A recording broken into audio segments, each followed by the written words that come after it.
진리로 여는 성경 여수련입니다. 여러분 그동안 안녕하셨죠? 코로나로 많은 사람들이 지금 힘들어하고 있는데 예배도 마음대로 드릴 수 없고 여러가지 여러분들도 힘이 드실 줄 알지만 힘내시고 하나님의 말씀 의지하셔서 꼭 승리하는 삶을 사시기를 원합니다. 오늘은 요한복음 4강을 가지고 함께 은혜 나누고자 합니다. 성경 말씀을 제가 봉독해 올릴 때 킹제임스 오늘은 흠정역을 가지고 그동안의 개역을 가지고 했다면 오늘은 흠정역으로 한번 성경 말씀을 읽어보겠습니다. 요한복음 1장 1절로 5절. 처음에 말씀이 계셨고 말씀이 하나님과 함께 계셨으며 말씀이 하나님이셨더라. 바로 그분께서 처음에 하나님과 함께 계셨고 모든 것이 그분 말씀에 의해 만들어졌으니 만들어진 것 중에 그분 없이 된 것은 하나도 없었더라. 그 말씀 안에 생명이 있었으며 그 생명은 사람들의 빛이더라. 그 말씀이 어둠 속에 빛이 돼. 다른 말로 그 빛이 어둠 속에 빛이 돼. 어둠이 그것을 깨닫지 못하더라. 그래서 우리가 요한복음 1장 1절, 2절, 3절 지난 강의까지 했고요. 오늘은 4강에서는 4절과 5절을 중점적으로 오늘은 조금 찾아가 볼 텐데요. 먼저 그래도 한번 요약하면서 복습하는 상태에서 1절을 보면 처음에 뭐가 계셨어요? 말씀이 계셨다. 이 말씀이 뭐라 그랬죠? 호로고스. 그래서 이 처음이라는 것은 태초라고 우리말은 되어 있죠. 태초 안에. 그래서 이 태초라는 말을 시간, 공간과 그 모든 것을 포함하여 그 태초라고 우리가 본다면 이 태초 하나님의 의도와 계획이 담겨져 있는 이 시공간 모든 것 안에서 뭔가의 그 시초를 열 때 무엇이 계셨다? 로고스가 계셨다. 하나님의 말씀이 계셨다. 그런데 이 말씀은 누구와 함께 있었다? 하나님 데우스 하나님과 함께 계셨고, 근데 이 함께라는 단어를 우리가 어떻게 얘기했었죠? 무엇을, 목적격이거든요. 그래서 무엇을 향하여 있었다. 그래서 이 말씀은 무엇을 향하여 있었다라고 할 때는 무엇을 설명하고 있는 겁니까? 우리가 분리되었다라는 것을 설명하고 있는 거죠. 무언가 목적이 있으면 여기가 도달하는 게 목적이라면 이 목적과 분리되어져서 향하고 있는 상태, 이것을 프로스라고 하면서 목적격을 써서 말씀하고 하나님의 관계성을 삼위일체로 표현해야 되기 때문에 분리를 시키고 있는 그런 말씀입니다. 그래서 그 하나님을 향하여 계셨으며 말씀이 호로고스는 곧 뭐다? 하나님이셨더라. 그러면은 우리가 하나님을 삼위일체로 볼 때 성부, 성자, 그 다음에 성령 이렇게 얘기하죠. 성부와 성자와 성령 이 세 분이 세위가 하나로 연결되어 있다. 이분을 뭐라 그런다? 하나님이라고 그런다. 그러면 아버지도 하나님, 말씀도 하나님, 성령도 하나님. 그러나 이분 셋은 다 뭐다? 이 셋은 하나의 또 삼위일체라는 이 세 분은 엘로힘이지만 또 다른 말로 영이다. 또 다른 말로 진리다. 또 다른 말로 생명이다. 또 다른 말로 빛이다.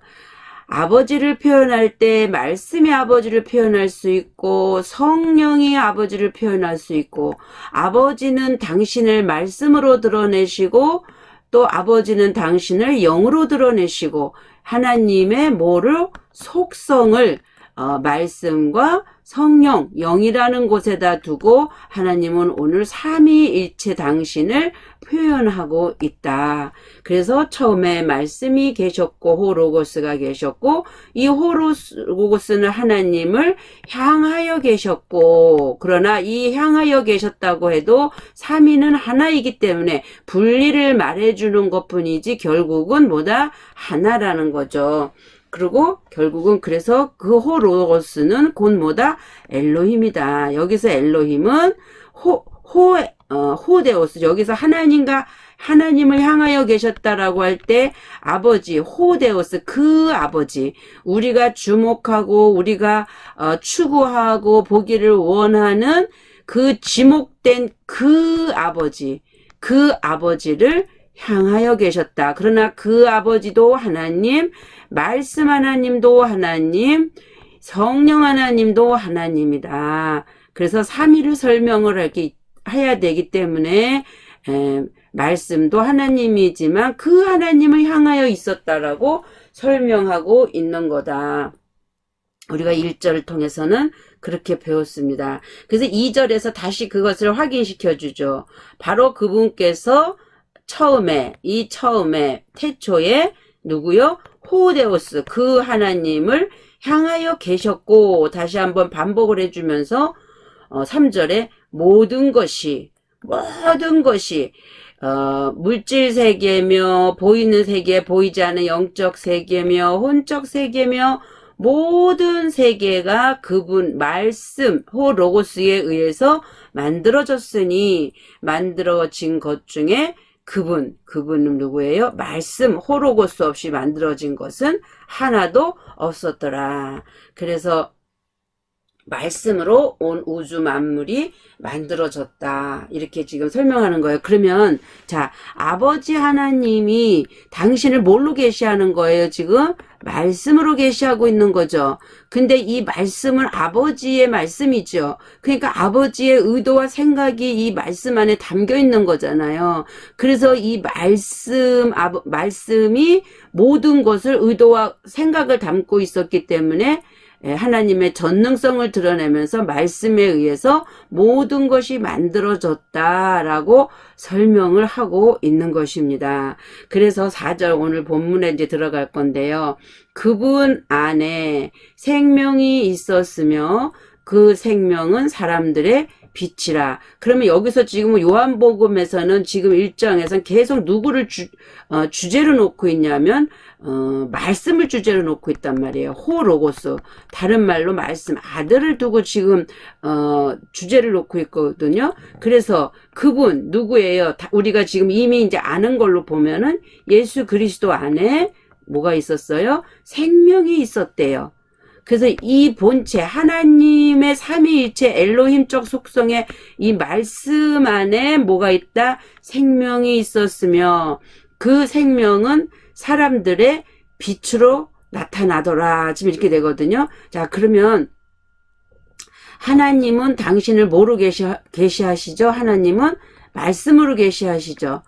말씀으로 계시하실 때 하나님 자체는 생명이시고 하나님 자체는 빛이란 말이에요. 그러면 이 말씀으로 모든 창조를 할 때 이 말씀 안에 있는 생명은 곧 뭐라고 볼 수 있는 거예요? 아버지 자신이 있는 거죠. 그래서 말씀을 우리가 예수 그리스도로 표현하고 있고, 그 안에 있는 것 안에는 생명, 아버지의 속성, 아버지의 존재를 표현하고 있는 거거든요. 그러면 지금 여기서 그분 안에 생명이 있었으며 그 생명은 사람들의 빛으로 드러나더라. 그 빛, 그러니까 그 빛, 어둠의 그 빛이 뭐예요? 말씀 안에 있는 생명이 어둠 속에 빛이 돼 어둠이 그것을 깨닫지 못하더라. 여러분 생각해 보세요. 어둠 속에 비쳤대요. 이 깜깜한 어둠이요. 어둠이 근데 그걸 깨달아요? 이게 말이 됩니까? 지금 이 말이 우리가 우주 만물의 자연의 이치를 가지고 이거를 설명을 하려면 빛이 어둠에 비쳤대요. 깜깜한 공간이 있는데 깜깜한 공간에 빛이 쫙 비쳤어요. 그럼 여기는 어둠이잖아요. 어둠 안에 뭐가 비쳤다는 거예요? 빛이 비쳤는데 이 어둠이 뭐 하지 못해요? 깨닫지 못한대요. 어떻게 깨달아요, 이 어둠이? 그러니까 이것을 우리가 우리의 그 지식이나 우리의 윤리나 우리의 도덕을 가지고 이 말씀을 보려고 하면 성경은 풀리지가 않는다. 어둠을 다 뭘 시킨 거예요? 인격화 시킨 거죠. 이 빛조차도 뭐로요? 인격화 시켜서 이 빛이 나중에 누구로 나타나냐면 예수 그리스도로. 하나님 아버지는 빛이요 생명이었고요. 아버지의 말씀 또한 뭐여서 빛이요 생명이기 때문에 이 말씀이 육신을 입고 예수 그리스도로 올 때 육체 안에 담겨져 있는 이 근원적인 삼위일체는 예수님 안에 있는 뭐였다? 빛이고 예수님 안에 있는 생명이다. 곧 이것은 뭐냐면 삼위일체로 하늘에 근원적으로 계신 엘로힘 자체의 속성을 지금 설명을 하고 있는 거죠. 그 속성이 어둠인 인격들 안에 비춰줘도 그 인격들이 그 어둠들이 깨닫지 못하고 있는다라고 지금 계속 설명을 하고 있는 것입니다. 예, 여기까지 이제 우리가 하고요. 그 다음에 요한복음 1장 4절 5절 그러면 지금 오늘 말씀 본문에서 보여진 것처럼 자 잠깐만요.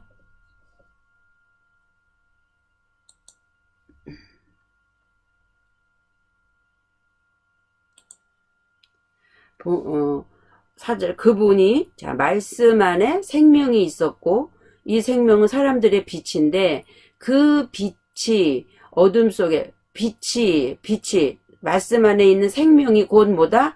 사람들의 빛이죠. 그 사람들의 그 빛이 어둠 속에 빛이 돼 어둠이 그것을 깨닫지 못하더라. 지금 이 본문만 가지고 설명을 하려고 그러면 조금 어려운 부분들이 있을 수 있어요. 그래서 제가 이제 이 요한일서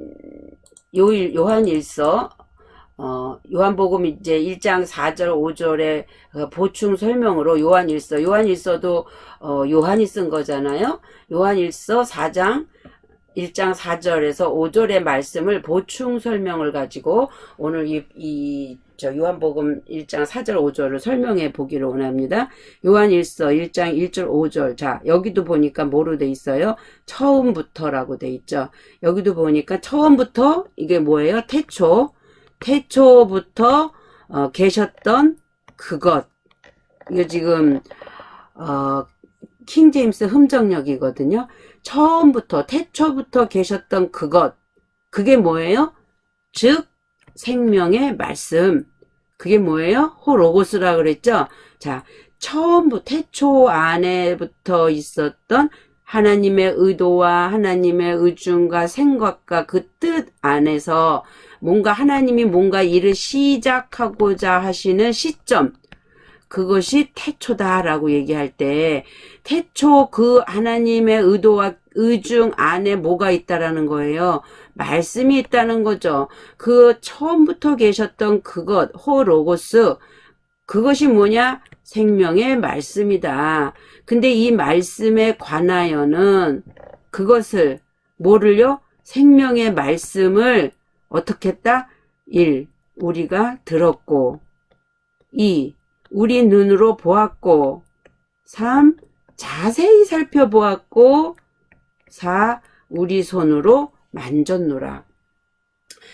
그 하나님의 의중과 의도가 생명의 말씀으로 드러내셨는데 그것을 지금 요한일서를 쓴 요한은 그 요한과 그의 제자들은 어떻게 했다라는 거예요?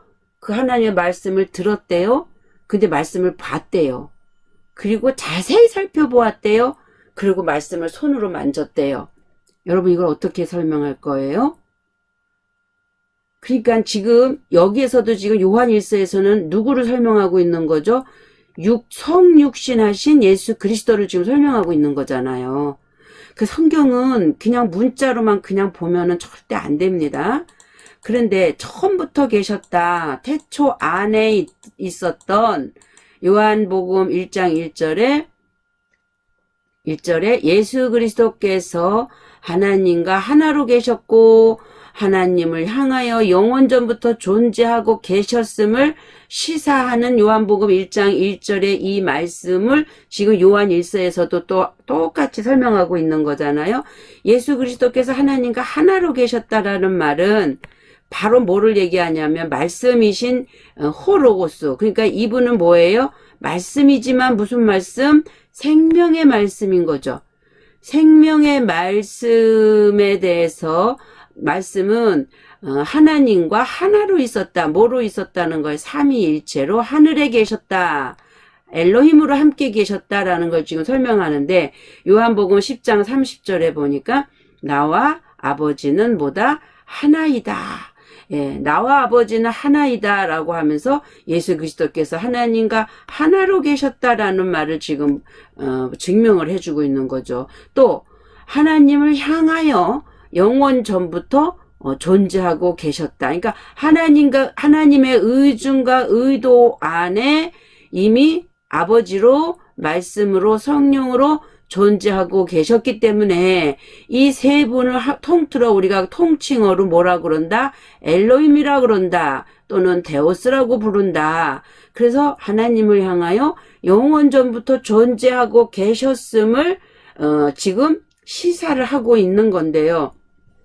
요한복음 13장 3절에도 보면 저녁 먹는 중 예수는 아버지께서 모든 것을 자기 손에 맡기신 것과 또 누구요? 누구가? 예수께서 호로고스께서 말씀께서 자기가 하나님께로부터 오셨다가 하나님께로 돌아가실 것을 아시고 왜? 예수님은 어디서 오신 거예요? 삼위일체 존재의 말씀이 육신을 입고 이 땅에 오셨기 때문에 여기 어디서 온 거예요? 아버지 자신이에요. 그래서 당신이 이 땅에서 십자가를 통과하셔서 어디로 가시가요? 자기 자리로 가실 때 아버지와 하나 된 삼위일체의 존재로 아버지 보좌 우편에 앉아 있겠다는 그 말을 지금 자기가 하나님께로부터 오셨다가 하나님께로 돌아가실 것을 아시고, 그러니까 여기서 하나님께로라는 단어가 하나님으로 오셨다가 하나님으로 가신다라고 표현할 수 있죠. 왜? 말씀은 곧 삼위일체 하나님의 한 존재의 속성이기 때문에 이 말씀도 육체를 입고 이 땅에 예수님이 오셨어도 예수님은 곧 뭐였다? 하나님이셨다라는 거죠. 그러니까 하나님으로서 있다가 내가 하나님으로 내려왔는데 내가 다시 내 본 위치로 갈 때 나는 다시 뭐로 간다? 하나님으로 갈 것이다. 이렇게 지금 설명하면서 처음 태초부터 있었다라는 말의 의미를 예수 그리스도께서 하나님과 하나로 계셨고 하나님을 향하여 영원전부터 존재하고 계셨음을 시사하는 말씀이다 라고 우리가 설명을 하고 있습니다. 자, 그런데 그 존재에 대해서 사도 요한은 우리가 들었다 그러고요, 보았다 그러고요, 자세히 살펴보았다 그러고 손으로 만졌대요. 그런데 그가 곧 누구냐면 예수 그리스도고 그의 실체는 어디에 있었다? 태초 안에 계셨던 말씀이시고 또 그 말씀은 바로 뭐였냐면 생명의 말씀이었고 라고 설명을 하고 있는 거죠. 예수님 당시의 제자들은 실제로 이 땅에 성육신하신 예수님을 대면하고 만났어요. 그러면 오늘날 우리는 이 사실을 어떻게 인식을 해야 됩니까? 우리는 지금 예수님을 보지도 못했고 또 만지지도 못했고 살펴보지도 못했죠. 그러면 예수님 당시에 제자들은 이렇게 말을 했지만 오늘 우리는 지금 이 사실을 어떤 식으로 받아들여야 되겠냐라는 거를 설명을 보기를 원합니다. 2절이죠. 2절 요한일서 2절에 보니까 그 생명이 이제 나타났대요. 어디에 있었던 삼위일체 존재로 엘로힘이었던 그 하나님이 그 생명의 말씀이 나타나셨대. 누구에게? 이 땅에 오셔서 성육신하신 예수님이 누구에게? 예수님의 제자들에게 나타나심에 우리가 그것을 보았고 또 아버지와 함께, 그러니까 아버지를 향하여 존재해 계시다가 우리에게 나타나신 그 무슨 생명이다? 말씀은 생명인데 그 말씀은 생명은 어떤 생명? 영원한 생명을 증언하며 너희에게 보이노라. 요한은 지금 그 생명이 나타나셨고 우리가 그것을 보았고 아버지를 향하여 존재해 계셨던 그가 이제 우리에게 나타나셨는데 뭐로 나타나셨냐? 영원한 생명으로 나타나셔서 우리는 그것을 증언하였고 또 너희에게 보이길 원한다 라고 설명을 하고 있는 것입니다. 그 생명이 나타나신 바 되어야 합니다. 그 본문에서는 예수님의 그 지상사역을 즉 그의 성육신 사건을 의미하고 우리는 이 사건을 인간에게 주어진 하나님의 선물인 생명이 역사적으로 예수 안에 계시되어 있음을 우리는 믿음으로 뭐로? 우리 입장에서는 믿음으로 받아들일 수밖에 없다. 예수님 당시의 제자들에게는 실체가 오셔서 이 땅에서 돌아다니시는 예수 육신의 옷을 입으시고 돌아다니시는 예수로 보였지만 우리 입장에서는 실제로 보는 게 아니기 때문에 무엇으로? 믿음으로 받아들일 수밖에 없다. 그래서 구원은 믿음으로 낳는 거라는 설명이 로마서에도 있잖아요. 그러면서 거기서 생명이라는 말은 즉 살다 동사에서 온 명사예요. 근데 이 살았다라는 말의 의미는 반대말은 뭐예요? 살다의 반대말은 죽다죠. 예. 그러니까 생명이라는 건 살아있다라는 말이잖아요. 그래서 이 생명이 있을 때 살아있음이 뭐냐면 말씀은 살아 움직이시고 죽은 자를 살리는 역할을 감당하는 거기 때문에 말씀은 곧 생명이고 그 생명은 곧 뭐라는 거예요? 살아있다라는 거죠. 이 의미를 여러분들이 잘 생각을 하시기 바랍니다. 그래서 생명은 결국은 내가 생명이 있다라고 말할 때 삶이 살아있다라는 것을 설명한다라고 인식을 해주시면 감사하겠습니다. 히브리서 4장 12절 말씀에도 보면 뭐가요? 하나님의 말씀 호로고스 호데오스 하나님의 말씀은 어떻게 했대요? 살아있대요. 예, 살았고 운동력이 있어 좌우에 날선 어떤 검보다 예리하여 우리의 혼 그리고 영 그리고 관절 골수를 찔러 쪼개. 그러니까 혼 그리고 영 그리고 관절 골수를 찔러 쪼개기까지 하며 마음의 생각과 뜻을 감찰하나니. 그랬을 때 우리 혼의 생각과 그 뜻, 인간의 그 생각을 감찰하신다. 그럼 뭐가 감찰하는 거예요? 하나님의 말씀이 감찰한대요. 그래서 말씀으로 오신 예수님은 이 땅에서 사역을 하실 때 뭐라고 그랬죠? 너희가 지금 무엇을 말하는지 내가 다 안다라고 얘기를 하잖아요. 왜냐하면 하나님의 말씀이신 예수 그리스도는 말씀 자신이고 하나님 자신이기 때문에 우리는 그에 의해서 만들어진 피조 인간이잖아요. 그래서 이 피조 인간의 어떤 생각과 모든 것들을 다 감찰하신다라는 거죠. 예, 자기 땅에 오심에 자기 땅이 영접지 아니하였다. 그러니까 결국은 우리가 그분의 땅인 거예요. 그래서 우리가 그분의 땅인데 이 땅이 어둠에 있기 때문에 하나님의 말씀 빛이 올 때 그분을 영접지 아니하였지만 하나님의 아들 그 빛으로 오신 말씀 예수 그리스도를 영접하는 자에는 모든 것이 합력해서 선을 이루고 하나님의 자녀가 되는 권세를 주시겠다고 요한복음 1장 하반절에 또 나와 있잖아요. 자, 또한 이것은 하나님께서 친히 계시하지 않는 한 인간이 알 수 있는 방법은 없어요. 하나님께서 계시하시지 않으면 하나님의 영의 일을 어떻게 인간이 알 수 있겠냐는 거죠. 내가 하늘에서 와서 하늘의 말을 하는데 너희가 어찌 내가 하는 말을 알 수 있겠느냐. 너희는 땅의 얘기를 해도 못 알아듣는데 하물며 하늘의 영의 일을 얘기한들 알 수 있겠느냐라고 예수님이 한탄하신 것처럼 정말 하나님께서 계시해서, 계시라는 것은 가려져 있는 것을 들추어서 확실하게 보여주지 아니하면, 그러니까 그게 뭐예요? 빛이죠. 가려져 있을 때는 어둠이지만 우리에게 깜깜하니까 안 보이니까 어둠이지만 이것이 드러날 때는 뭘로 드러나는 거예요? 빛으로 드러나는 거예요. 그래서 하나님의 계시는 뭘로 드러난다? 빛으로 드러나는데 이 빛은 누구라? 예수 그리스도가 오셔서 이 빛의 역할을 감당해주고 가셨다.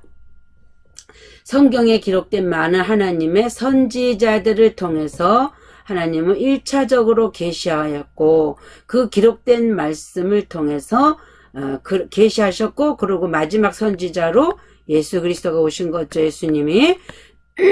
그리고 그 말씀을 통해서 믿음으로 예수 그리스도와 그를 보내신 하나님 아버지를 우리가 알아가는 거, 이것이 지금 우리가 이 땅에서 믿음으로 반응하면서 보이지 않았던 실체로 오셨던 그 예수 그리스도를 믿음으로 영접하고 그분을 받아들이는데 누구를 통해서? 하나님이 보내는 선지자들을 통해서, 성경에 많은 기록한 선지자들과 또 오늘날은 그 선지자들을 통해서 배움을 깨닫고 아는 우리 목회자나 말씀을 전하는 전도자들을 통해서 우리는 처음에 그 예수 그리스도를 영접하게 되고 믿음으로 반응을 하게 되는 거죠. 3절에 보니까 우리가 보고 들은 그것을 너희에게 밝히 드러내면, 누구예요? 우리가 보고 들은 그것을 예수님의 제자들이죠. 그러니까 하나님의 선지자들이죠. 너희에게 밝히 드러냈기 때문에 우리가 그분을 아는 거예요. 가르쳐주지 않으면, 자, 초등학교 들어가는 1학년 아이들에게 요즘에는 다 미리 공부를 하지만 우리 때만 생각해도 한글을 누가 가르칩니까? 선생님이 가르쳐주지 않으면 그 아이들은 한글을 몰라요. 그 마찬가지로 너희들에게 이미 아는 내가 밝히 드러냈다. 우리가 그것은 왜 그렇게 했느냐? 우리와 뭐 하기 위함이다? 교제하기 위함이다. 그러니까 이거를 개역성경에는 뭐라고 돼 있냐면 사귐으로 돼 있어요. 우리와 사귐이 있게 하라. 그러니까 사귐이라는 거나 교제나 같은 말인데, 하나님의 그 말씀을 드러내서 내가 아는 하나님을 전해줌으로 말미암아 들은 그들이 그 말씀에 믿음으로 반응하고 깨달을 때 하나의 동지를 형성하게 되잖아요. 그럴 때 교제가 이루어지는 거거든요. 그렇게 교제하게 하려 함으로 밝히 너희에게 드러내는데, 참으로 우리의 교제는 그런데 진실로 내가 너희와 함께 사귐을 갖는 이 교제는 어떤 거냐면 아버지와 함께하는 것이고 그분의 아들 예수 그리스도와 함께하는 거다. 그러니까 내가 보고 들은 것을 너희에게 밝히 지금 드러내고 있는데 그것은 너도 나같이 되게 하기 위함이야. 지금 이 말을 설명하고 있는 것이고요. 그것을 진실로 진리로 교제가 이루어지게 되는 그 목적은 결국은 아버지와 함께하는 것이고 또 그분의 아들이신 예수 그리스도와 함께하는 것이라. 그러면서 이 함께라는 단어를 제가 원어를 통해서 보니까 연합하다라는 뜻이에요. 그래서 그분과 하나 된다. 그분과 연합되게 하는 거다. 결국은 뭐죠? 선지자들을 통해서 하나님은 많은 말씀을 하셨는데 요한복음 14장에 보면 그런 말씀을 하시죠. 이건 하나님의 경륜이고 하나님의 목적이고 예수님이 마지막 산상수훈 이후에 마지막 설교를 하시면서 나는 아버지 안에 있다. 아버지는 내 안에 계신 것을 너희가 믿지 아니하느냐? 내가 너희에게 이르는 뭐가요? 레마. 레마. 곧 뭐다? 진리. 뭐다? 생명. 뭐다? 빛. 이렇게 다 한 울타리로 들어가는 거죠. 그래서 너희에게 이르는 말이 스스로 하는 것이 아니라 레마. 근데 로고스라고도 할 수 있고요. 말이 내가 스스로 내가 만들어서 하는 것이 아니라 어떻게 해요? 아버지께서 어디에 계셔요? 내 안에 계셔서 아버지 그의 일을 계시기 때문에 그 아버지의 그의 일을 아버지가 나를 통해서 지금 하고 계시는 것이다. 그래서 하나님 아버지와 예수님을 다 동질로 보고 있는 거죠. 아버지는 영이시기 때문에 육체를 입으신 예수 그리스도가 이 땅에 오시지 않았으면 그 일을 하실 수 있어요, 없어요? 하실 수 없습니다. 그래서 아버지께서 내 안에 계셔. 이 말은 아버지께서 내 안에 살아계셔. 내 안에 생명으로 계셔. 영원한 생명 또는 빛으로 계셔. 그래서 이 생명이 뭐 하는 거예요? 살리는 일을 하는데 누구를 살립니까? 우리들을 살리는 일을 하신다. 그 말씀을 하고 있는 것입니다. 그래서 다시 한번 요약을 하면 자, 개역성경에는 사귐으로 번역되어 있고요. 이 사귐이 하나님과 예수 그리스도 즉 완전한 인간으로 오셨고 영원한 생명이시며 동시에 온전히 하나님과 하나이신 그리스도와 더불어 함께하는 것임을 시사한다. 뭐로? 연합으로. 그래서 당시 예수님의 제자들은 자신들이 경험한 하나님과 예수 그리스도와의 연합의 기쁨을 나누기를 원했다. 그러니까 요한과 그의 제자들이 말하고자 하는 이 기쁨은 예수 그리스도와의 그 연합된 기쁨이에요. 어떤 무슨 뭐가 부유를 이루고 뭔가 무슨 명예가 있고 어떤 세상에서 어떤 것을 말하는 게 아니라 예수 그리스도 하나님 아버지와 하나님과 예수 그리스도와 하나, 아까 얘기한 것처럼 이렇게 나는 아버지 안에 있고 아버지는 내 안에 계신 것을 믿지 않느냐 하는 이 동질, 이게 연합이거든요. 이 연합을 이루는 것을 뭐 한다? 기쁨이다. 그래서 이 기쁨을 나는 너희와 뭐로? 교제를 통해서 어떻게? 나누기를 원한다 라고 지금 사도 요한은 설명을 하고 있는 것입니다. 그래서 4절에 보니까 우리가 이것들을 너희에게 쓰는 이유는 너희의 뭐가? 기쁨이. 나도 연합의 기쁨을 우리가 누리지만 이 기쁨을 너희에게 이렇게 글로 씀으로 인해서 너희의 기쁨도 우리와 동일하게 어떻게 해요? 충만하게 하려 함이라. 이것이 오늘날 우리 사역자들이 해야 하는 일입니다.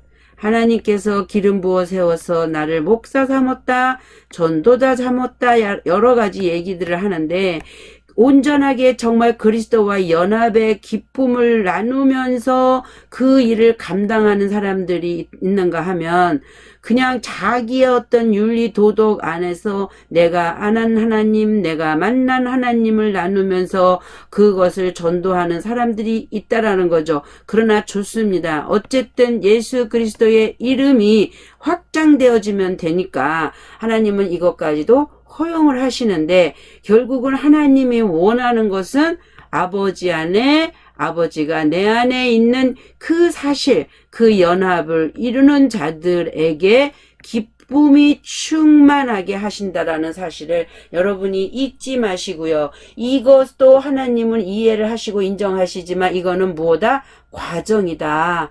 과정일 뿐이지 이것이 완료되고 완성된 것은 아닌데 여기에만 머물고 있다라면 여러분들은 진정한 그리스도 하나님과의 연합은 이루지 못했다라고 볼 수 있습니다. 그러면 여기에 과정은 뭐라고요? 제가 늘 얘기했지만 예수님의 십자가 사건은 땅에서 일어난 일이죠. 하늘에서 일어난 일이 아니잖아요. 십자가를 통과해서 어디 들어가요? 가나안 땅에 들어갈 때 예수님이 십자가에 부활을 하실 때 비로소 그리스도로 우리 안에 오시는 거죠. 우리 안으로 오시는 거거든요. 그러면 이 예수님이 땅에 오셔서 십자가의 죽음은 결국은 지금까지 여러분들이 그 과정이라고 한 부분은 이 땅의 과정이기 때문에 십자가, 이 과정으로는 십자가를 가라는 거예요. 너는 죽으라는 거예요. 물론 너희가 세례를 받고 성령으로 세례를 받으라 할 때 이때 비로소 가나안 땅에 들어가는 존재들이 되는 거거든요. 자, 그래서 이 기쁨은 이 땅에서의 어떤 윤리도덕, 부요를 이루고 충만해서 얻는 그런 기쁨이 아니라 이 기쁨, 연합을 이루고 가나안 땅에 들어가서, 하나님의 성령과, 마음에 할례 받은 상태에서 함께 누리는 기쁨, 그것이 곧 연합이기 때문에 그 연합의 기쁨을 나누기를 원하고 충만하게 되게 하겠다라고 설명을 하고 있는 것입니다. 자, 여기에서 보니까 기쁨을 한번 우리가 찾아볼까요? 기쁨, 이 기쁨이 카이로, 카라라는 단어를 쓰는데 카이로에서 유래됐대요. 그래서 카이로를 찾아보니까 특히 인사와 같은 것들, 만남이나 헤어짐에 있어서 안녕, 인사하다, 환영하다, 축하하다, 유쾌하다, 은은한 기쁨이다. 결국은 만남과 헤어짐은 뭐예요? 아까 요한복음 14장에서와 같이, 요한복음 14장에서와 같이 내가 아버지 안에, 아버지가 내 안에, 이게 만남과 우리 안에서 헤어지는 거죠. 그래서 예수님의 십자가를 통과한 자는 예수님이 부활하셔야 되는데 어디로 부활하시냐면 내 안으로 뭐로? 하나님의 영, 우리가 그 내 안으로 오신다 그럴 때 거룩한 영, 그걸 성령이라 그러죠. 거룩한 영이 어떻게 해요? 하나님의 영이 내 안으로 오신다. 예, 그것을 설명을 하고 있는 것입니다. 그 내 안으로 오셨으니까 내 안에 그럼 어떤 존재로 계시는 거예요? 내 안에 성령이 있습니까? 이 말의 의미는 하나님의 겉으로 오신 예수 그리스도가 십자가를 통과하실 때 이것은 곧 뭐예요? 하나님의 뭐죠? 말씀이죠.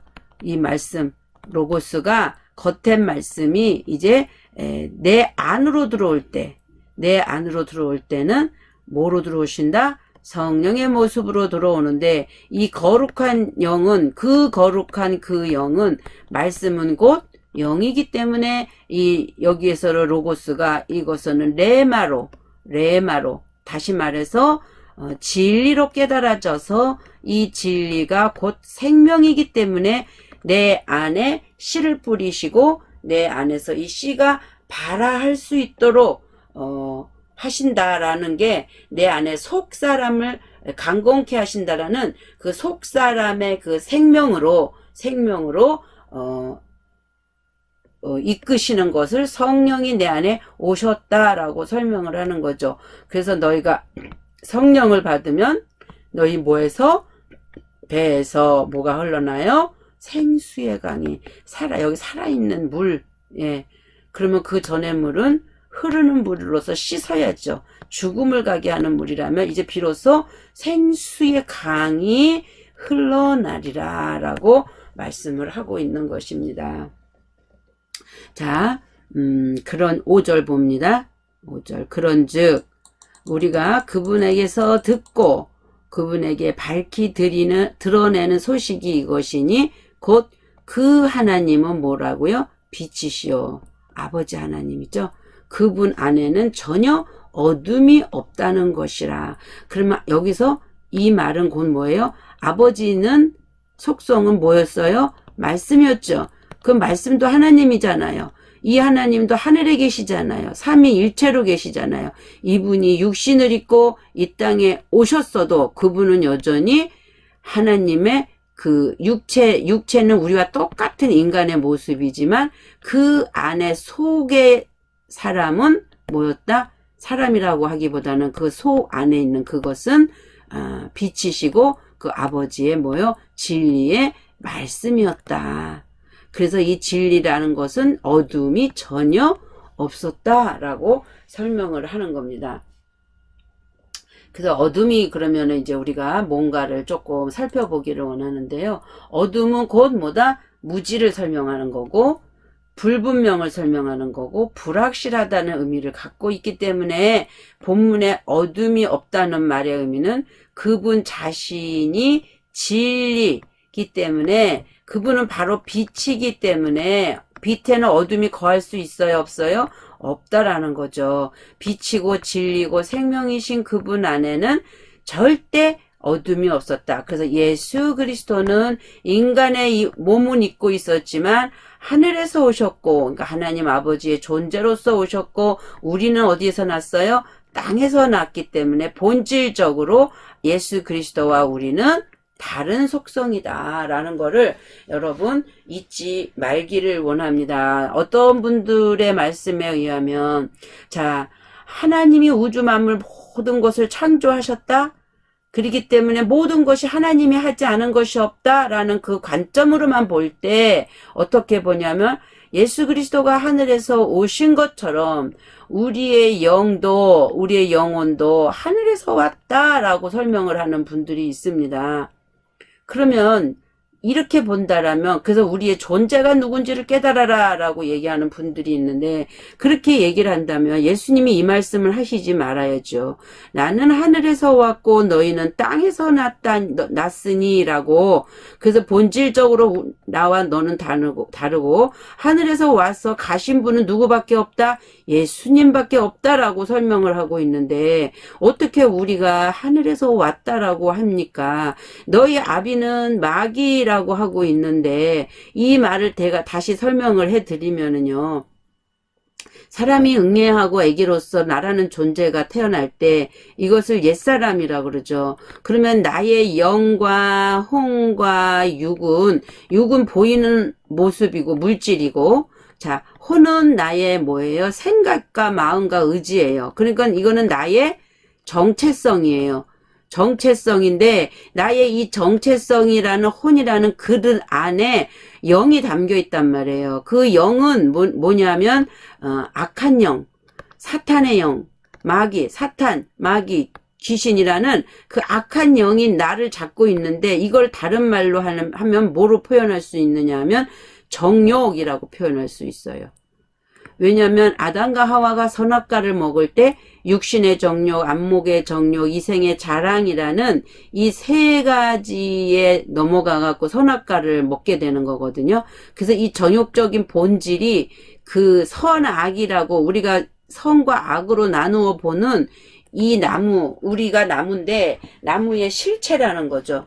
그래서 이 실체를 먹음으로 말미암아 우리는 그러한 존재의 영을 우리 혼 안에 담고 있는 옛사람의 모습이라는 거예요. 그러면 거듭난 새 사람은 어떤 사람이냐면 이제 그 혼이라는 자아가 완전히 십자가에서 예수님과 함께 부서지고 이 혼육이 이 그릇이 어떻게 돼요? 깨끗이 청소되었을 때 뭐요? 하나님의 생명의 말씀, 진리, 레마가 이 혼이라는 그들 안에 담겨서 이제 씨를 뿌리고 발화를 해서 싹이 나서 열매를 걷는 이 과정을 이제 설명하는 것이 오늘 우리가 잊지 말아야 하는 부분이라는 거예요. 제가 아까 무슨 얘기를 했죠. 깜빡했는데 사람들은 자기가 하늘에서 왔다라고 그래서 내 정체성이 하늘이다. 아니요. 내가 하늘에서 온 게 정체성이 아니라 나는 사탄이야 라는 것이 정체성이에요. 내 존재는 악해. 내 존재는 죄인의 뭐요? 괴수야. 그래서 나는 날마다 어떻게 해야 돼요? 죽어야 돼 라는 것을 고백하는 게 인간의 정체성이에요. 그렇게 정체성이 되어지는 게 십자가의 사건이고요. 그렇게 해서 죽으면 동전의 양면같이 우리는 뭘로 다시 태어나는 거예요?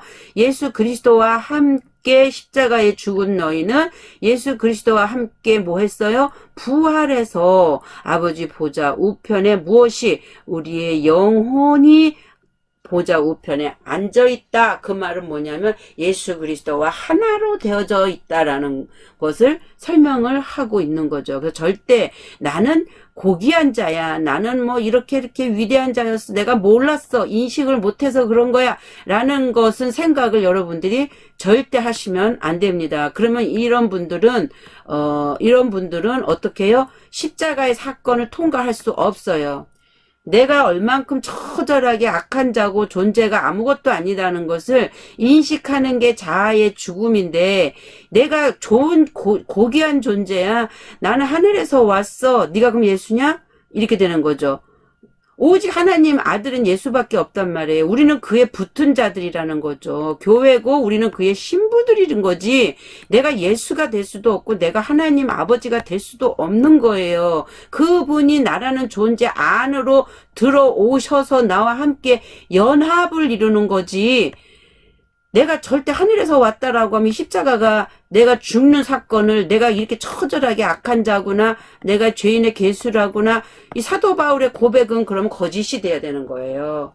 그래서 이런 부분들을 우리가 절대 잊으시면 안 되고요. 그렇게 해서 내가 십자가를 통과해서 깨끗한 혼이 그릇이 되어질 때 비로소 이 안에 담겨있던 사탄적이고 마귀적이고 귀신적이었던 그 속성, 죄의 속성이 다 비워지게 되고, 십자가에서. 그리고 하나님의 말씀, 진리, 그 하나님의 의중과 의도, 하나님의 뜻, 이것이 우리 영으로, 말씀으로 우리 안에 들어와서 이제 성령의 도우시는 은혜로 그 하나님의 의중과 의도를 우리가 알아먹게 되어지는 사건, 이게 이렇게 되어질 때 비로소 하나가 된 거고, 그러한 자들을 하나님이 오늘날 내가 너를 낳았다라고 얘기를 하는 거예요. 예, 이 부분을 여러분이 꼭 명심하시는 시간이 되어지기를 원합니다.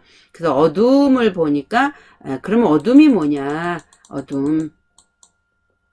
어둠을 보면 불투명하다, 불분명하다, 어둡대요. 그러니까 어떻게 하냐? 그늘이래요. 그림자래요. 자, 실책이나 전조, 그러니까 다른 말로 하면 무지한 거예요. 빛이 있는데 빛을 어둠이 알 수가 있어요, 없어요? 깨닫지 못해요, 빛과 어둠은. 그래서 빛은 어둠을 알 수 있지만, 비추면 어둠은 물러가지만 어둠은 빛이 아무리 비춰도 무지하기 때문에요. 그러니까 이 어둠을 아까 얘기한 것처럼 이 어둠이 깨닫지 못할 수가 있어요. 깜깜한 게 그게 아니잖아요. 이 무지하기 때문에 아무리 무지함에 빛이 갖다 비추어도 깨닫지 못한다라는 것을 지금 어둠이 설명을 하고 있는 거예요. 그러면서 우리가 이제 소식을 이제 조금 보기를 원하는데요. 이 소식이 뭔가, 잠깐만요. 이 소식은 지금 여기 있죠. 그런즉 우리가 그분에게서 듣고 너희에게 밝히 드러내는 뭐가? 소식이 이것이니. 그러니까 이 소식은 지금 무엇을 설명하고 있느냐. 여기서 보니까 에판겔리아라고 씁니다. 근데 지식, 동의, 서야, 특히 선에 대한 신적인 확신. 뭐요? 선에 대한 신적인 확신을 통고하고 소식을 전하고 약속을. 그러니까 이 소식 하나님 자신과 예수 그리스도에 대한 그 모든 소식을 전하고자, 모든 소식을 전하고자 한다라고. 소식이 이것이야. 그러면서 그 소식은 곧 뭐다? 하나님은 빛이야. 그리고 그분 안에는 어둠이 없어. 근데 너희는 바로 뭐다? 어둠이지 않니를 설명을 해주고 있는 것입니다. 그래서 요한은 이 소식에 대해서 저에게서 듣고라고 했을 때 이 저를 생명의 말씀이 곧 예수의 생과 가르침 가운데 들려진 복음임을 강조하는 거고요. 이 소식의 내용의 주체는 바로 하나님은 빛이시다라는 것이고요. 또 요한은 하나님을 빛으로, 생명으로, 사랑으로 표현하고 있는데 예수 그리스도와 하나님을 동일 선상에 놓고 복음을 전하고 있는 거다. 그럴 수밖에 없는 거 왜요? 삼위일체이시기 때문에 그렇다. 예. 그러면서 자, 요한은 자주 빛과 어둠을 대조시켜서 하나님을 묘사하고 있을 뿐만 아니라 하나님 안에 거하는 모든 백성들이 하나님의 본성에 합당한 생활, 즉 빛 가운데 행하는 삶을 살도록 요청하고 있습니다. 그러니까 다른 말로 빛 가운데 산다라는 말은 뭘 의미하는 거죠? 생명, 영원한 생명, 곧 진리의 말씀. 예. 그래서 하나님의 이 진리의 말씀은 하나님의 의도와 하나님의 의중과 그 뜻을 제대로 분별해서 담아서 우리에게 성경에다가 기록하여 넘겨주신 이 성경을 통해서 하나님의 이 모든 의중과 의도를 알아서 하나님의 진리 안에서 행하는 것이 바로 뭐다? 그분이 빛이고 그분이 말씀이기 때문에 그 말씀대로 삶을 살아라. 근데 말씀은 반드시 아버지의 뜻에 합한 말씀을 살으라. 그러기 위해서 우리가 아버지의 뜻의 말씀, 빛 가운데 행하는 삶을 살으려면 어떻게 할 수밖에 없어요? 기도만 하고 앉아있으면 됩니까? 하나님의 진리의 말씀이 무언지를 알지 않고 어떻게 하나님의 뜻을, 의중을 우리가 지키고 행하면서 살 수 있냐는 거죠. 그래서 우리가 무엇보다 중요한 것이 뭐다? 말씀이다. 말씀만이 여러분들을 생명이기 때문에 말씀은 생명이기 때문에 살린다는 거죠. 그래서 그리스도는 살리는 뭐로 오셨어요? 영으로 오셨다. 살리는 영은 십자가에서 죽고 비워진 그릇 안에 진리의 말씀을 채울 때 이것을 살리는 영이다 라고 설명을 하고 있는 거죠. 요한복음 12장 46절 나는 빛으로 세상에 왔나니 누구든지 나를 믿는 사람은 어둠에 거하지 않게 하려 함이라. 그러니까 예수 그리스도 그분은 뭐로 오셨어요? 빛으로 세상에 코스모스라는 이 우주, 이 땅, 이 세상에 오셨지만 이 오신 이유는 여기에는 인간이 살고 있는 세상이죠. 누구든지 그 예수 그리스도를 믿는 사람은 믿는 사람은 어둠에 거하지 않게 하려 함이라. 즉 불확실하고 불명확하고 무지에 속해 있지 아니하고 밝히 드러내어 보게 하는 빛으로 오신 예수 그리스도를 설명하고 있는 거죠. 왜? 내가 빛이니까 너희는 지금 무지하고 어둠 속에 있지만 내가 빛으로 와서 그 하나님이 누군지 그 하나님의 속성이 뭔지 의중이 뭔지 의도가 뭔지를 뭐로 말씀해 주고 계셔요? 말씀을 통해서 다 지금 설명해 주고 계시잖아요. 그렇게 되니까 그걸 듣고 너희가 깨달으면 어두움에 거하지 않는 자들이 되는 거죠. 그 일을 하기 위해서 예수님이 이 땅에 오실 수밖에 없었다. 그래서 어두움은 불확실하고 불명확함, 무지에 속해 있지 않고 밝히 드러내어 보게 되는 빛으로 오신 예수 그리스도를 설명하고 있다. 예. 요한복음 8장 12절 16절 다시 한번 살펴봅니다. 자, 그때에 예수님께서 다시 그들에게 말씀하여 이르시되 나는 뭐다? 세상의 빛이니 나를 따르는 자는 어둠 속에 다니지 아니하고 생명의 빛을 얻으리라. 예. 예수님이 이 땅에 오실 때 나는 세상의 빛으로 오셨어요. 그래서 그 예수님을 따르는 자들은 이제 더 이상 어둠, 무지하고 불확실하고 어떤 사단의 속성 속에 있는 그런 어둠 속에 있지 않고 어떤 것으로서요? 생명의 빛을 얻으리라. 근데 보니까 빛은 진리를 아는 대로 인도해요. 세상의 빛은 누구예요? 예수 그리스도죠. 빛은 어두움에서 진리를 아는 곳으로 인도하고 진리는 바로 뭐냐면은 생명으로 인도한다. 이 말씀을 보니까 그게 이렇게 떠오르는 거예요. 맞아. 세상의 빛은 와서 십자가에서 죽음을 가게 하는 거고 그렇게 됨으로 인해서 뭐를 알게 되는 거예요? 진리가 뭔지 하나님의 의중과 의도와 참 생각이 뭔지 하나님의 뜻이 뭔지를 분별하게 하고 그리고 이 분별된 것은 결국 우리를 어디로 이끌어요? 생명으로, 뭐로? 영원한 생명으로 같이 살 수 있는데, 이 생명으로 인도한다는 말은 뭐예요? 하나님 자신이 뭐예요? 생명이시기 때문에 우리가 그분과 하나의 연합을 이룰 때 나도 그분의 생명 안에서 존재로 함께 한다라는, 그래서 예수 그리스도와 함께 아버지 보좌 우편에 있다라는 그것을 지금 설명을 하고 있는 것입니다.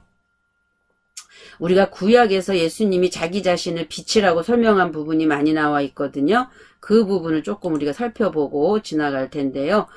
이사야 9장 2절에 보니까 흑암에 행하던 백성이 큰 빛을 보고 사망의 그늘진 땅에 거하던 자에게 빛이 비추도다. 자, 큰 흑암에서 있었던 백성에게는 큰 빛을 보게 되고, 사망에 죽어가는 그늘진 땅에 거하던 자는 이제 빛이 비치도다. 이제 이거에 대해서는 조금 다음에 연구하고요. 또 하늘을 창조하시고 펴시고 땅과 그 소산을 베푸시며 땅 위의 모든 백성에게 뭐를 줘요? 네샤마, 호흡을 주시며 땅에 행하는 자에게 신을 주시는 루하를 영을 주시는 하나님 여호와께서 이같이 말씀하셨다. 자, 하늘을 창조하시고 펴시고 땅과 그 소산을 베푸시며 땅 위에 있는 누구에게요? 우리에게 제일 먼저 주는 건 뭐다? 이 네샤마는 우리에게 부러지면 어떤 일들이 있냐면 십자가로 우리를 이끌어요. 파괴하다라는 의미가 있거든요. 그래서 이 네샤마가 창세기 2장 7절에 땅의 흙으로 사람을 창조하시고 그 코에 생기를 불어넣었다 할 때 이 네샤마를 불어넣으시는 거거든요.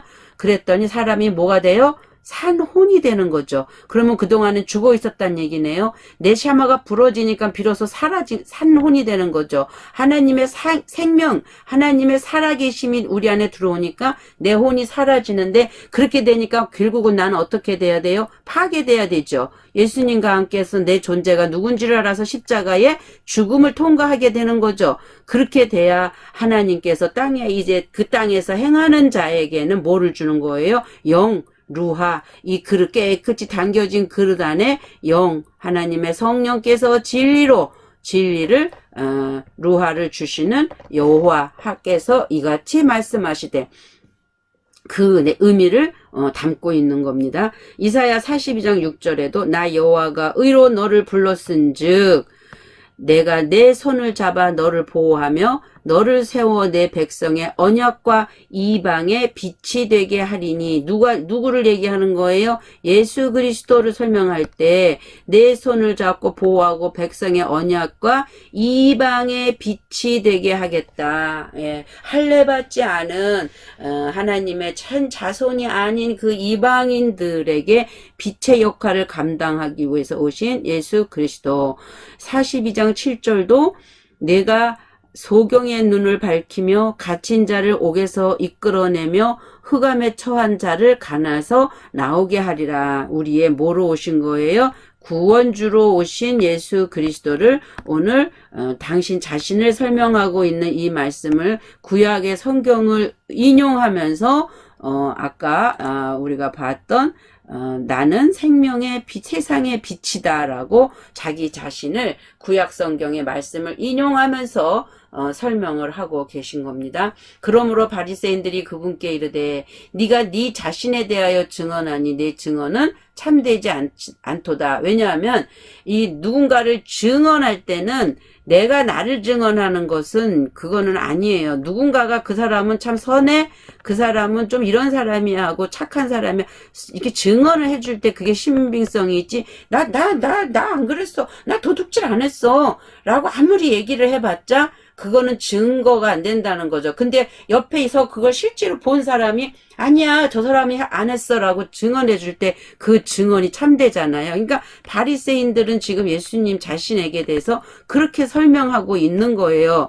그렇게 하니까 예수님께서 그들에게 응답하여 이르시되 내가 내 자신에 대하여 증언할지라도 내 증언은 참되다. 그러니까 이 세상에서 이치하고 다르다는 얘기죠. 이는 나는 내가 어디에서 왔어요? 아버지로서 있었죠. 아버지와 함께 있었죠. 아버지를 향해 있었죠. 그리고 내가 다시 가면 어디로 가요? 또 그 자리로 가는 거죠. 그래서 내가 어디에서 와서 어디로 가는지 알거니와 너희는 내가 어디에서 와서 어디로 가는지 말할 수 없기 때문이다. 너희는 육체를 따라, 자 여기 보세요. 너희는 육체를 따라 판단하나 나는 아무도 판단하지 아니하노라. 우리는 육의 사람이기 때문에, 사단의 자식이기 때문에 모든 것을 이 육체, 이 사단적 속성으로 선과 악의 그 두 구분으로 분별하고 판단을 하는데, 하나님 안에서는 뭐만 있어요? 생명만 있기 때문에 이 선악 구도의 판단이 없단 말이에요. 그래서 나는 아무도 판단하지 아니하니라 라고 말씀하는 거죠. 만일 내가 판단해도, 또 그런데 만일 내가 판단을 하게 될지라도 나는 뭐다? 생명이고 참이라는 거죠. 그것을 왜냐하면 내가 혼자 있지 아니하고, 지금 내가 이 세상의 빛으로 와서 이 세상에서 내가 있지만 나는 이 혼자 있는 것이 아니고 어떻게 해요? 나를 보내신 아버지와 내가 함께 있기 때문이라. 아버지가 곧 뭐라 그랬어요? 생명이라 그랬죠. 그러니까 나는 세상의 빛으로 왔지만 내 안에는 아버지의 뭐가 있다? 생명이 있다. 그래서 아버지가 나의 증인이고 아버지가 나를 증거하고 계시기 때문에 지금 내가 하고 있는 이 일은 내가 하는 게 아니라 아버지의 능력이 일하시는 거기 때문에 내가 하는 나는 믿지 않아도 내가 하는 이 일은 보고 너희가 믿으라라고 설명을 하고 계시는 거거든요. 예, 그래서 지금 예수님이 그렇게 내가 혼자 있지 않고 나를 보내신 아버지와 내가 함께 있다라고 설명을 하고 계십니다. 요한일서 2장 6절 우리가 보면서 마치려고 하는데요. 요한일서 2장 6절 자기가 그분 안에 거한다고 말하는 자는 그분께서 걸은 것 같이 스스로 또한 그렇게 걸어야 할지니라. 결론입니다. 자, 내가 예수님 안에, 예수님과 함께 우리가 어디요? 아버지 안에. 그러면 하늘의 아버지 보좌 우편에 내가 누구와 함께? 예수님과 함께 여기 앉아있단 말이에요. 그래서 나는 누구 안에 거해요? 그분 예수 그리스도 안에 내가 거한다고 말하는 자는 그냥 입으로만 나는 그 안에 거해. 나는 예수님과 하나 됐어. 그렇게 아무리 그렇게 얘기해봤자 소용이 없다. 반드시 광야를 통해서 걸어가는 여정에 십자가를 만나야 되고 예수님과 함께 나는 죄인의 괴수입니다 라는 사도 바울의 고백 같은 그 고백을 통해서 십자가의 죽음을 통과할 때 우리는 뭐가 되냐 하면 우편 강도가 되어서 그분과 함께 어떻게 있어요? 어디에? 낙원에 있게 되고 부활로 그분과 함께 다시 살아나는, 그분과 함께 죽고 그분과 함께 다시 사는 그 과정, 그분께서 걸은 것 같이 스스로 또한 그렇게 걸어야 할지니라. 우리 스스로가 내가 누군지를 익히 알아서 예수님이 가신 그 길, 그분과 함께 그분과 지렛대를 같이 메고 걸어가야 하는 그 길을 걸어가야 할지니라. 이렇게 되었을 때 비로소 법계맨 제사장에 의해서 요단강을 건너게 되고 죽음의 강을 건너게 되고 거기서 마음의 할례를 받게 되고, 할례는 마음에 하게 되는데 할례는 우리의 마음의 혼의 영역에서 하는 부분이라면 99세 때 아브라함이 할례 받고 100세에 이삭을 낳은 것처럼 인간의 숫자에 만수인 100을 채워야 되니까 이때 비로소 이삭, 하나님의 뭐예요? 언약. 하나님의 언약이 누구와 되어진 거예요? 이삭하고만 되어지는 거잖아요. 이 사건이 우리에게도 일어난다. 그러면 지금 여기 사건은 무슨 사건이죠? 여기는 인간의 방법으로 할 수 있는 이스마엘의 사건. 이스마엘의 사건, 이 땅에서 하나님이 축복하고 모든 것에서 하나님 간섭이 있지만 그는 요단강을 건너가서 할례 받고 하나님의 언약의 백성이 아니기 때문에 이들과 하나님과의 관계는 상관없다. 물론 과정은 필요하지만 이 과정이 결론은 아닌 거예요. 그래서 반드시 여기서 십자가를 거치고 우편강도로서 다시 하나님의 내면의 진리의 말씀으로 성숙을 이루어서 온전한 혼의 죽음을 통과할 때 99세 되어야만이 반드시 할례가 들어가고 거기서 100세가 됐을 때 이삭을 출생할 수 있는 그 사건, 이 길을 그와 같이 그분께서 걸은 것 같이 우리 스스로도 그렇게 걸어야 할지니라. 기도하겠습니다. 하나님 감사합니다. 오늘도 귀한 말씀 나누게 하심에 감사드립니다. 좀 준비가 부족한 것 같고 덜 된 것 같아서 좀 왔다 갔다 어떤 조직적이고 아주 이렇게 구체적인 설명은 부족했을지라도 그 듣는 모든 이들 밖에서 안에서 역사하시는 성령께서 정말 진리의 말씀만이 그들의 심령 안에 박힐 수 있도록 함께 도와주셔서 더 오늘 요한일서 2장 6절 결론의 말씀같이 자기 안에 그분이 거한다고 말하는 자는 주님이 어디 계셔? 내 안에 계셔. 말은 잘하죠.